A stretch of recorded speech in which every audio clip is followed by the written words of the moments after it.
Hello students and welcome back to bankexamstudy.com. My name is Ramandeep Singh. So students, Bank of Baroda MSME exam held on this Sunday. Sunday को exam हुआ था and today we are going to share the proper exam analysis. Difficulty level क्या था और expected cutoff क्या हो सकता है. What should be the expected cutoff, कितने तक अगर आपके marks आते हैं then आपको interview का call आएगा, right? So let's start the session. Reasoning ability section was kind of difficult for the students. A lot of students थोड़ा सा difficult लगा.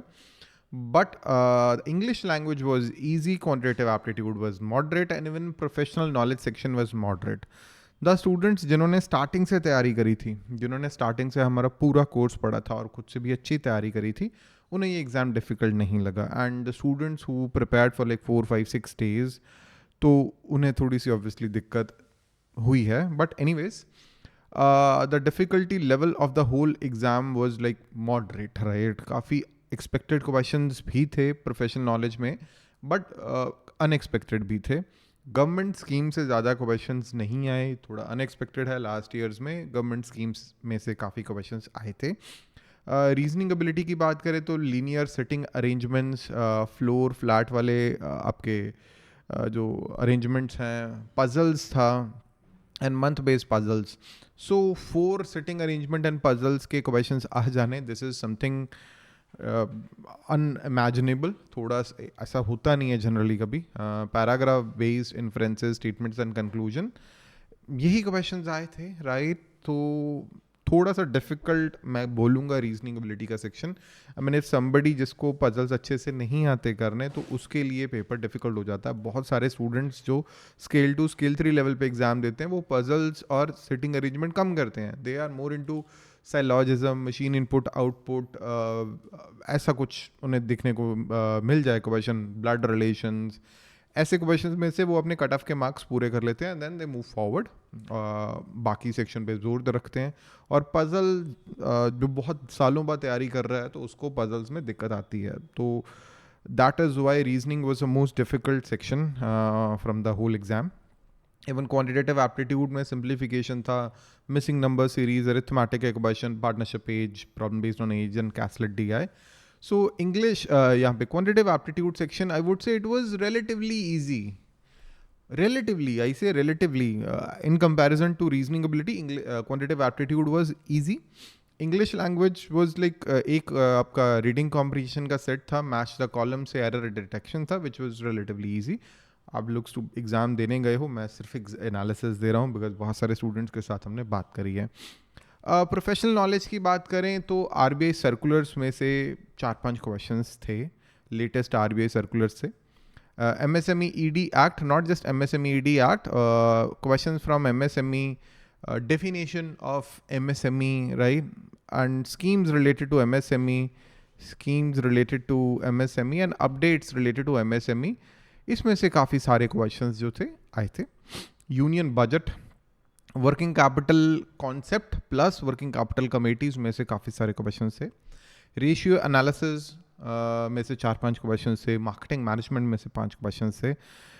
सरप्राइजिंगली नेगोशिएबल इंस्ट्रूमेंट एक्ट में से काफ़ी ज़्यादा क्वेश्चन थे. RBI act, banking regulation act, and then the miscellaneous question, right. बहुत सारे क्वेश्चन हमने इकट्ठे करे हैं फ्रॉम वेरियस सोर्सेज. सबसे पहले तो MSME की डेफिनेशन के क्वेश्चंस जो हमने ऑब्वियसली अपने YouTube चैनल में फ्री वीडियोस अपलोड करी थी, उसमें भी अवेलेबल था. ये हमने करा था.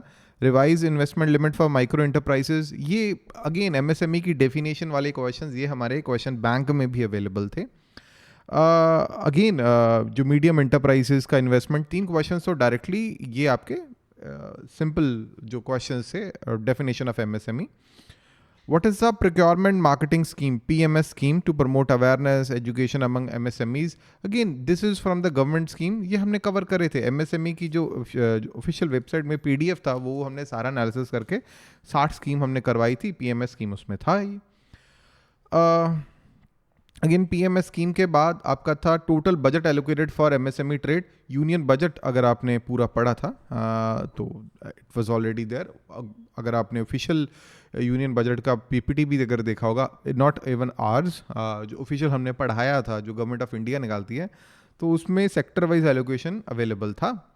पी मीन्स इन मार्केटिंग में से काफ़ी कम क्वेश्चन थे, तो P in the marketing mix का क्वेश्चन था, सिंपल रेशियो एनालिसिस के क्वेश्चन थे, एंड वर्किंग कैपिटल में से सिंपल क्वेश्चन से, प्रोडक्ट लाइफ साइकिल सिंपल, आपका मार्केटिंग के सिंपल जो प्रोडक्ट लाइफ साइकिल, 5-6 जो क्वेश्चंस मार्केटिंग में से आए थे वो बहुत इजी थे।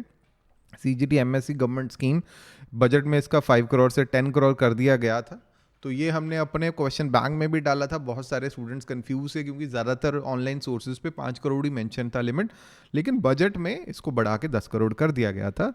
So for women entrepreneur seeking loan of 40 lakhs, what is the guarantee coverage? So this is also covered in the government schemes का जो हमने PDF और लेक्चर करा था उसमें कवर किया था हमने।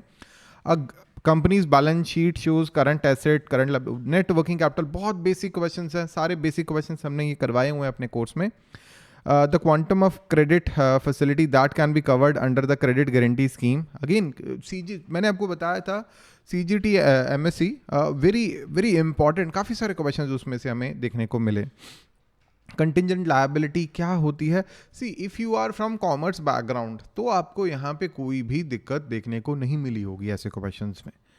सो जिन्होंने बीकॉम कर रखी है तो उनको तो बिल्कुल दिक्कत नहीं हुई देख ये क्वेश्चंस करने में।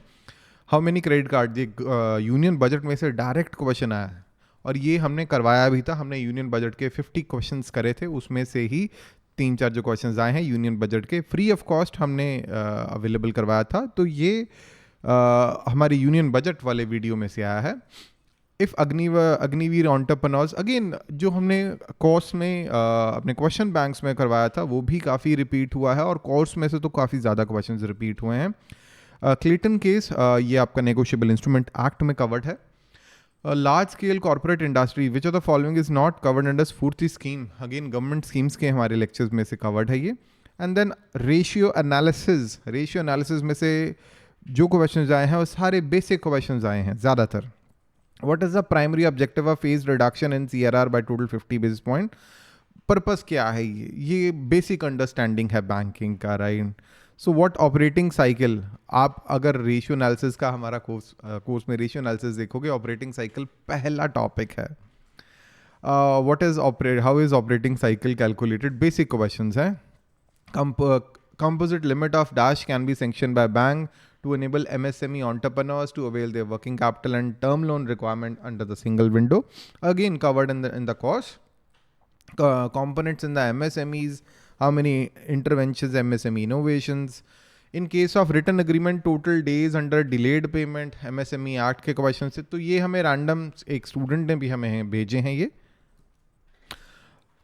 Then MSME lean scheme, so medium enterprises ये ऑलरेडी हम कर चुके हैं। MSME समाधान में से क्वेश्चन था। Bill of exchange, MSME units to change above enterprises category, MSME cost of silver ZED certification, तो ये ऑलरेडी हमने अपने कोर्स में सारा कवर करा हुआ है। On lending for NBFC, demat loan account.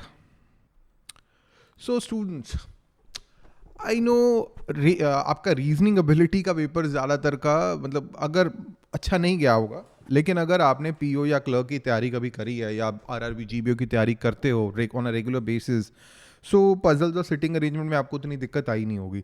लेकिन if you are preparing for the very first time, अगर ये आपका पहला एग्ज़ाम है, आपने कभी कोई और एप्टीट्यूड का एग्ज़ाम नहीं दिया, तो दिक्कत आई होगी एज पर मी। सो जनरल का कट ऑफ कितना होगा? What according to me the cutoff of the general category should be between 30 to 32. इससे ज़्यादा मुश्किल है, मतलब आई कैन नॉट से कि 50 के तकरीबन तो चांस ही नहीं बनता। 32 अगर मैं बहुत पेसिमिस्ट हो जाऊं, अगर मैं बहुत नेगेटिव हो जाऊं, तो मैं कह सकता हूं कि 36-37 अगर बहुत नेगेटिवली मैं बोलूं। बट अकॉर्डिंग टू मी 32 आप फिर भी अगर 32-35 एट द मैक्स, ये एक बहुत ही एक्यूरेट, मेरे एक्सपीरियंस के हिसाब से 30-35 का रेंज मैं पकड़ के चल रहा हूँ फॉर जनरल कैटेगरी। बाकी कैटेगरीज का आई एम नॉट उतना अभी नहीं है, राइट, श्योर नहीं हूँ, ठीक है। ये ज़रूर हो सकता है in the previous years what I have noticed is कि वैकेंसीज जितनी भी हो बैंक उठ के बोल देता है कि हमें एटलीस्ट वही स्टूडेंट चाहिए जिसके 40% मार्क्स हों। ये बैंक कर देता है जिसके एटलीस्ट 40% मार्क्स हों। सो यहाँ पे फिर दिक्कतें आनी शुरू हो जाएंगी, राइट। तो अगर बैंक ने ऐसे बोल दिया एटलीस्ट 40%, एटलीस्ट 45% मार्क्स हों, हम उन्हीं को कॉल भेजेंगे, लेटर। मे बी जितने हम कैंडिडेट्स को सिलेक्ट करना चाहते थे उतने लोगों को भी इंटरव्यू लेटर नहीं भेजेंगे। ऐसे हो जाता है कई बार। लेट्स से वो सिर्फ बैंक ऑफ इंडिया में एक बार ऐसे हुआ था कि सिर्फ 75 लोगों को उन्होंने कॉल लेटर भेजी थी और 3 लोग सेलेक्ट कर रहे थे। तो ये भी हो जाता है कई बार। But according to me paper उतना भी डिफ़िकल्ट नहीं था कि आपके अगर आपने अच्छे से तैयारी करी है तो उतना भी डिफ़िकल्ट नहीं था कि आप 30-32 मार्क भी ना ले पाओ। अकॉर्डिंग टू मी इतने तो एटलीस्ट आने चाहिए, 30 to 35। It can be more,